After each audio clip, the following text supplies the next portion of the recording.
नमस्कार, मैं हूं निकिता और आप देख रहे हैं सत्यहिंदी.com। चलिए एक नजर डालते हैं अब तक की सुर्खियों पर। दिल्ली के शराब घोटाला मामले में तिहाड़ में बंद मुख्यमंत्री अरविंद केजरीवाल को सुप्रीम कोर्ट ने अंतरिम जमानत दे दी है। अदालत ने उन्हें 1 जून तक के लिए अंतरिम जमानत दी है, जिसके बाद 2 जून को उन्हें वापस सरेंडर करने को कहा गया है। यानी अब अरविंद केजरीवाल 1 जून तक देश में जारी लोकसभा चुनाव में चुनाव प्रचार कर सकेंगे। वहीं अंतरिम जमानत की घोषणा करते हुए अदालत ने कहा कि वो केजरीवाल की गिरफ्तारी को चुनौती देने वाले पूरे मामले की सुनवाई जल्द ही खत्म करेंगे। बेंच ने कहा कि हम जल्द ही सुनवाई कर इस केस को पूरा करने की कोशिश करेंगे। हालांकि अभी लिखित आदेश आना बाकी है, उसके बाद ही अंतरिम जमानत की शर्तों के बारे में पता चलेगा। अरविंद केजरीवाल को अंतरिम जमानत मिलने पर पश्चिम बंगाल की मुख्यमंत्री ममता बनर्जी ने खुशी जाहिर की है। उन्होंने एक्स पर लिखा, मुझे ये देखकर बहुत खुशी मिली कि अरविंद केजरीवाल को अंतरिम जमानत मिल गई है। मौजूदा चुनावों के संदर्भ में ये बहुत मददगार होगी। वहीं उद्धव ठाकरे के बेटे आदित्य ठाकरे ने कहा कि अरविंद केजरीवाल को देश में तानाशाही शासन के खिलाफ राहत मिलना बदलाव की हवा का बड़ा संकेत है। उन्होंने कहा कि केजरीवाल सच बोल रहे थे और बीजेपी को यह पसंद नहीं है। अब भारत के लिए इंडिया गठबंधन और अरविंद केजरीवाल को इससे और शक्ति मिलेगी। हम अपने लोकतंत्र और संविधान की रक्षा करके रहेंगे। अरविंद केजरीवाल की जमानत पर समाजवादी पार्टी प्रमुख अखिलेश यादव ने कहा कि दिल्ली के लोकप्रिय मुख्यमंत्री श्री अरविंद केजरीवाल जी की जमानत सत्य की एक और जीत है।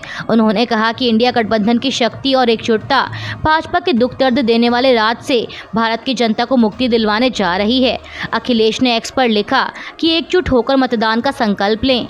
वहीं शरद पवार ने कहा कि मैं दिल्ली के मुख्यमंत्री अरविंद केजरीवाल को सुप्रीम कोर्ट द्वारा दिए गए अंतरिम जमानत के आदेश का स्वागत करता हूं। उन्होंने कहा कि भारत लोकतंत्र की खोज में दृढ़ है।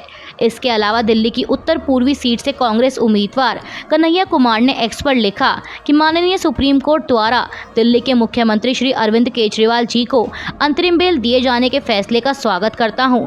नागरिकों के संवैधानिक अधिकारों की रक्षा के लिए ये एक बड़ा फैसला है। उन्होंने कहा कि इंडिया समूह का न्याय युद्ध जारी है और असली जीत 4 जून को इस संविधान विरोधी सरकार को उखाड़कर होगी। मुख्यमंत्री अरविंद केजरीवाल की अंतरिम जमानत पर पार्टी सांसद संजय सिंह ने कहा कि सत्य परेशान हो सकता है, पराजित नहीं। उन्होंने कहा कि सुप्रीम कोर्ट का ऐतिहासिक और स्वागत योग्य फैसला है। अब पूरे देश में एक सकारात्मक वातावरण बनेगा। जो अन्याय, अत्याचार और तानाशाही है देश के प्रधानमंत्री और भाजपा की, अब उसका अंत होगा। वहीं पार्टी के अन्य नेता राघव चड्ढा ने एक्स पर लिखा कि हर देशवासी की आंखें खुशी से नम हैं। उनके भाई, उनके बेटे अरविंद केजरीवाल जेल से बाहर आने वाले हैं। आज शाम जेल के ताले टूटेंगे और केजरीवाल छूटेंगे। लोकतंत्र की रक्षा करने के लिए माननीय सुप्रीम कोर्ट का दिल की गहराइयों से आभार। जेजेपी नेता दुष्यंत चौटाला के बाद अब कांग्रेस महासचिव जयराम रमेश ने भी दावा किया है कि हरियाणा की बीजेपी सरकार अपना बहुमत खो चुकी है। उन्होंने समाचार एजेंसी पीटीआई से बात करते हुए कहा कि हरियाणा की बीजेपी सरकार ने साफ तौर पर बहुमत खो दिया है। 3 निर्दलीय विधायकों ने समर्थन वापस ले लिया। अब यह राष्ट्रपति शासन लगाए जाने का परफेक्ट मामला है। जयराम रमेश ने आगे कहा कि बीजेपी ऑपरेशन लोटस चला सकती है। बीजेपी वो सब कर सकती है जो वो 10 साल से करती आई है। लेकिन अब हरियाणा में बीजेपी के दिन पूरे हो चुके हैं। बीजेपी हरियाणा में उतने दिन की ही मेहमान है जितने दिन की मेहमान केंद्र में है। उत्तर प्रदेश की कन्नौज लोकसभा सीट से चुनाव लड़ रहे समाजवादी पार्टी प्रमुख अखिलेश यादव ने आज यहां एक चुनावी सभा को संबोधित किया। इस दौरान कांग्रेस नेता राहुल गांधी भी अखिलेश यादव के साथ मंच पर मौजूद रहे। अखिलेश ने कन्नौज से कहा कि राहुल गांधी आपका मनोबल बढ़ाने आए हैं। वहीं राहुल गांधी ने भी अखिलेश यादव के लिए वोट मांगे। इस दौरान राहुल गांधी ने एक बार फिर दोहराया कि उत्तर प्रदेश में इंडिया गठबंधन जीतने जा रहा है। राज्य में गठबंधन का ही तूफान है। राहुल ने कहा कि यूपी की जनता ने देश में बदलाव का मन बना लिया है। उन्होंने कहा कि इंडिया गठबंधन के नेता आज यहाँ पर मौजूद हैं और अब हम बब्बर शेर बनकर शिकार कर रहे हैं। इसके साथ ही राहुल ने बीजेपी पर हमला बोलते हुए कहा कि आपके ध्यान को भटकाने की कोशिश की जाएगी, लेकिन आपको अलर्ट रहना है क्योंकि मुद्दा संविधान को बचाने का है। देश में आज नौकरी, जमीन और संविधान ही मुद्दा है। कांग्रेस अध्यक्ष मल्लिकार्जुन खड़गे ने बीते दिनों इंडिया गठबंधन के अपने सहयोगियों को एक चिट्ठी लिखी थी, जिसमें उन्होंने चुनाव आयोग के ऊपर कई सवाल उठाए थे। खड़गे ने लिखा था कि पहले और दूसरे चरण का डेटा आने में हुई देरी पर चुनाव आयोग को जवाब देना चाहिए। इसके लिए सभी साथ मिलकर आवाज़ उठाएं। वहीं अब भारतीय चुनाव आयोग ने जवाब देते हुए कुप्रबंधन और मतदान डेटा जारी करने में देरी के आरोपों को खारिज किया है। चुनाव आयोग ने कहा कि मल्लिकार्जुन खड़गे का आरोप निराधार, बिना तथ्यों के और भ्रम फैलाने के लिए पक्षपातपूर्ण और जानबूझकर किया गया प्रयास है। झारखंड के जमीन घोटाला मामले में जेल में बंद पूर्व मुख्यमंत्री हेमंत सोरेन को सुप्रीम कोर्ट से राहत नहीं मिली है। चुनाव प्रचार के लिए जेल से बाहर आना चाह रहे हेमंत सोरेन की अंतरिम जमानत पर सुप्रीम कोर्ट ने सुनवाई करने से इनकार कर दिया है। अदालत ने कहा कि गिरफ्तारी को चुनौती देने वाली याचिका हाईकोर्ट ने खारिज कर दी है। अब आप उसके खिलाफ अगले हफ्ते बहस करें। दरअसल हाईकोर्ट का फैसला आने में हो रही देरी को आधार बनाकर हेमंत सोरेन ने सुप्रीम कोर्ट से रिहाई की मांग की थी, लेकिन 3 मई को हाईकोर्ट ने उनकी गिरफ्तारी को सही ठहराने का आदेश दे दिया, जिसके बाद अब सुप्रीम कोर्ट ने कहा है कि वह अब उसके खिलाफ अगले हफ्ते बहस करें। कांग्रेस अध्यक्ष मल्लिकार्जुन खड़गे ने हैदराबाद में पत्रकारों से बातचीत के दौरान कहा कि तेलंगाना में 5 में से 4 गारंटियों को उनकी सरकार पूरा कर चुकी है। उन्होंने कहा कि हम वो वादे करते हैं जो हम पूरा कर सकते हैं और कर्नाटक, हिमाचल प्रदेश और तेलंगाना में हमने काम करके दिखाया है। खड़गे ने आगे प्रधानमंत्री मोदी पर निशाना साधते हुए कहा कि 3 चरणों के मतदान के बाद मोदी और शाह घबराए हुए हैं। डरने वाले लोग ऐसी बातें करते हैं, कभी मुगल, कभी बीफ, कभी मुस्लिम लीग तो कभी मंगलसूत्र की बात करते हैं। मोदी को एम से शुरू होने वाले शब्द पसंद हैं। देश के प्रधानमंत्री टेम्पो में पैसे की बात करते हैं। अगर पैसा जा रहा है तो सीबीआई, आईटी, ईडी कहाँ हैं? क्या आप सो रहे हैं? मोदी अफवाह फैला रहे हैं कि हम जनता का सोना छीन लेंगे और उनके पैसे छीन लेंगे। खड़गे ने कहा कि मंगलसूत्र छीनने वाला प्रधानमंत्री ना पैदा हुआ है और ना होगा। देश के प्रधानमंत्री को बचपने जैसी बात करना शोभा नहीं देता।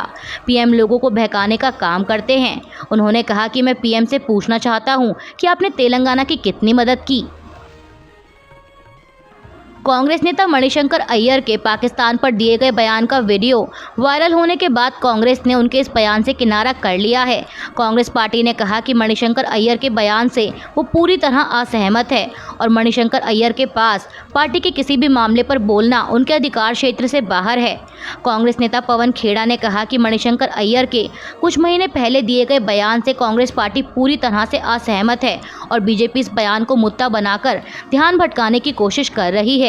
उन्होंने कहा कि कांग्रेस और पूरे देश को गर्व है कि 1971 में पाकिस्तान का 2 हिस्सों में बंटवारा हुआ था और स्वतंत्र बांग्लादेश ने इंदिरा गांधी और भारतीय सेना को शुक्रिया अदा किया था।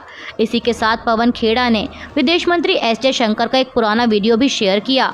वीडियो शेयर करते हुए उन्होंने कहा कि अगर बात पुराने वीडियोस की है तो फिर एस जयशंकर का यह बहुत पुराना वीडियो नहीं है। इसमें वो भारत को चीन से डरकर रहने की सलाह दे रहे हैं। कांग्रेस नेता मणिशंकर अय्यर के बयान पर बीजेपी सांसद तेजस्वी सूर्या ने हमला बोलते हुए कांग्रेस को फादर ऑफ पाकिस्तान बता दिया है। एबीपी की एक रिपोर्ट के मुताबिक उन्होंने कहा कि कांग्रेस और पाकिस्तान के बीच लव स्टोरी है। दोनों के बीच मोहब्बत की दुकान चल रही है। Congress party father of Pakistan है। कांग्रेस का पाकिस्तान के टेरर ऑर्गेनाइजेशन के खिलाफ सॉफ्ट स्टैंड है। उन्हें अपने वोट बैंक की चिंता है।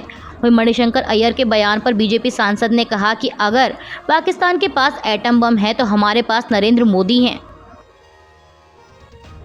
सैम पित्रोदा के बाद अब कांग्रेस नेता मणिशंकर अय्यर के पाकिस्तान को लेकर दिए गए कथित बयान पर विवाद खड़ा हो गया है। दरअसल मणिशंकर अय्यर का एक वीडियो सोशल मीडिया पर वायरल हो रहा है। इसमें वो कह रहे हैं कि भारत को पाकिस्तान की इज्जत करनी चाहिए क्योंकि उनके पास परमाणु हथियार हैं।